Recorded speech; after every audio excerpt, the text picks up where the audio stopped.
सभी गांव के लोगों ने सोचा बंदरों को तो रोकना पड़ेगा।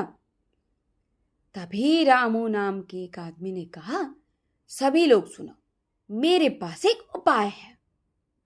अगर हम ऐसा करेंगे तो बंदर के सरदार को हम पकड़ सकते हैं, और अगर वो हमारे हाथ आ गया तो सारे बंदर कभी वापस नहीं आएंगे।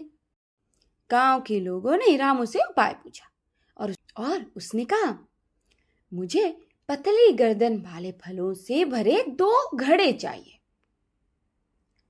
गांव के लोगों ने रामू की बात सुनी और 2 फलों से भरे 2 पतले मुंह वाले घड़े दे दिए।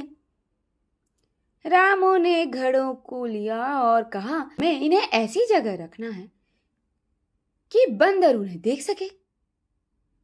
उन्होंने उन घड़ों को उनके जगह पर रख दिया और वहां से दूर चले गए। अगले दिन वे सभी रामू के साथ आए और दूर से उन बंदरों को देखने लगे। रोज की तरह बंदरों ने खूब शोर मचाया। बंदरों के उस सरदार ने वो 2 घड़े देखे। वो उन घड़ों के पास गया और देखा कि उनमें फल भरे हुए हैं। उसने अपने हाथ घड़े में डाला और फलों से भर लिया। तभी उसका हाथ घड़े में फंस गया।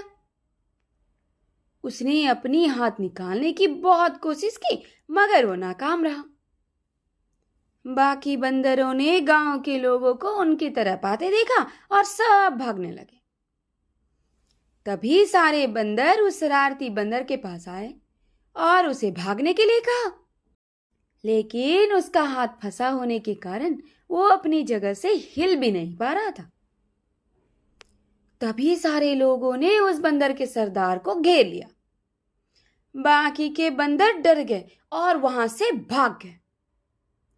वो बंदर सोच में पड़ गया और मन ही मन कहने लगा, मैं तो कितना लालची था, इन फलों के चक्कर में मैं फंस गया।